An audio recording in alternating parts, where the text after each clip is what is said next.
This is the Tea Party Congressional Debate for District 3, presented by the Baton Rouge Tea Party and the Tea Party of Louisiana. Okay, we're now going to move on to the rapid response segment of the debate here. The voting public has become very accustomed to politicians giving extensive non-answers to pertinent questions. We're going to throw at these candidates right here some quick questions, and we would like a yes, no, or pass response. Okay?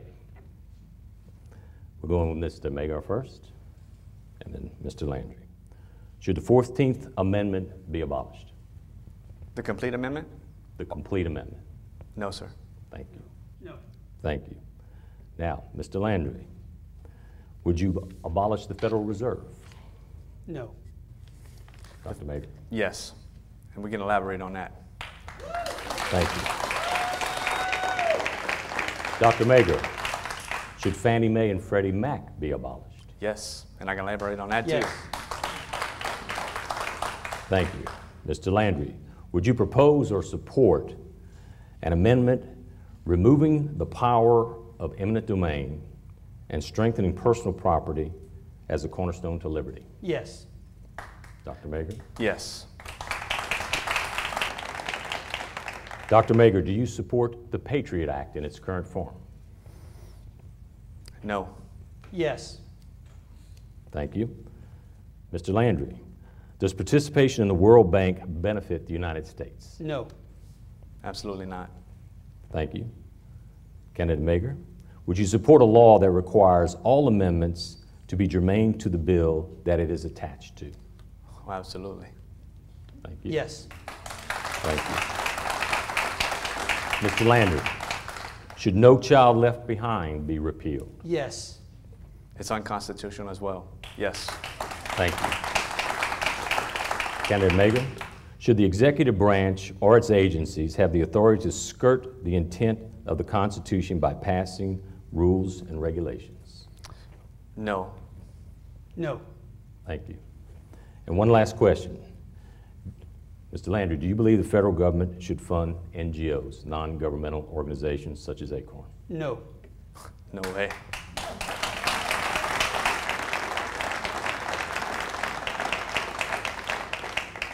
Thank you, gentlemen. And to end this forum, we're going to give them each several minutes to sum up their candidacy and continue to present their platform. Each 5 minutes, please.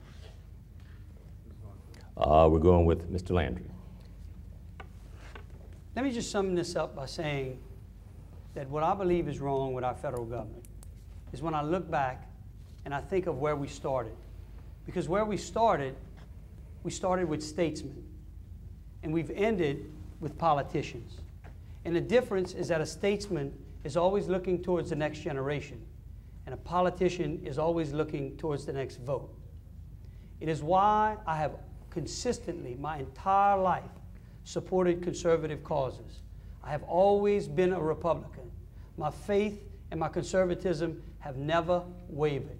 I believe in our free enterprise system. I believe in our Constitution, not in a breathing, living Constitution. I believe in our Constitution as written. I will always support that Constitution. I believe in the people of this country. I believe in our resiliency. I believe that we have the ability in this country to pick ourselves up and get this economy back on track. It's why I've pledged my #1 issue in this campaign is to help create jobs, private sector jobs, good paying jobs. It's why I believe that we have to restrain the federal government, not allow it to continue on its current appetite. Look, we all have heard the rhetoric before.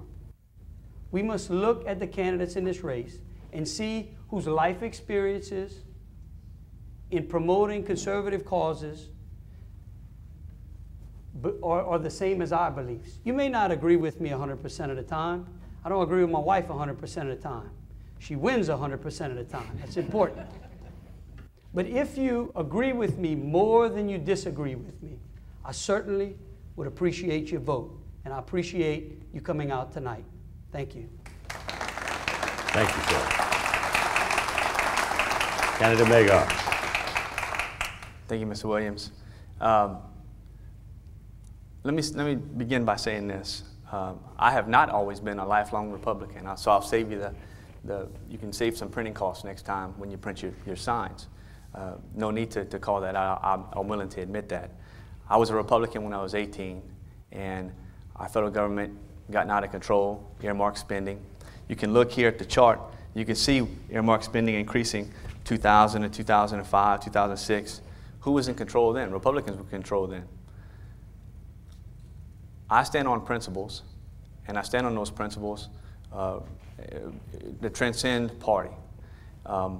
I registered back as a Republican because I know we need to take that gavel out of Nancy Pelosi's hands, and you need more or than D's to do that. I want you to evaluate my candidacy based on my principles and my values. You can go to my website and check that out at klm2010.com. I believe we're at the beginning of another American revolution, and some will say that it's impossible, that the task before us is impossible. 230 years ago, farmers, merchants, and craftsmen, they did the unthinkable and they did the impossible. Let us not be the first generation of Americans to be born free and die in servitude. When I started this process, I had never been in politics before, never even run for student council. And I probably wouldn't do this now had I not lived overseas and traveled overseas, run a business overseas, and seen firsthand the direction we're headed now with our country. When I would go around and talk to political leaders, they would tell me the same thing. You can't win. You don't have the right political connections. You don't have the right resources. Well, I'm from South Louisiana. You can only take somebody telling you what you can't do for so long. So I started carrying around some marbles with me. And I give those people a marble. I'm going to remind you here today what I remind them. And it is simply this. David was a boy. He was not a warrior. He could not fit the king's armor. He stepped forward when no one else would. With a sling and a smooth stone, he slay a giant. The task that is before us, we have to slay a giant. I'm the only person on stage holding the stone. If we have the faith, the courage, and the conviction to do what we know is right, we'll have an opportunity to have victory in this campaign. Not only in this campaign, but watch my words closely, because the president said something similar to this before he was elected. We'll have the ability to fundamentally restore America's principles and values. If you believe in freedom, you believe in the Constitution, and you believe in the collective wisdom of our founding fathers, and you believe in God, I need you to join with me and be part of the solution. I'm asking you to vote for Kristian Magar on August 28th. Thank you all for coming out. I appreciate you being here. Thank you so much.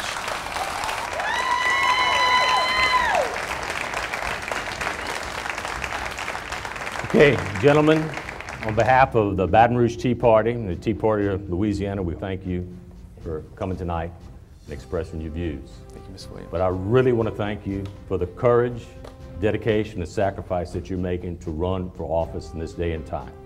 Okay? Yes, sir. Thank you. We wish you the best in your future endeavors, and God bless you and your families. Thank you. Don't forget to vote on August 28th. Make sure to join the revolution at BatonRougeTeaParty.net and TeaPartyOfLouisiana.net.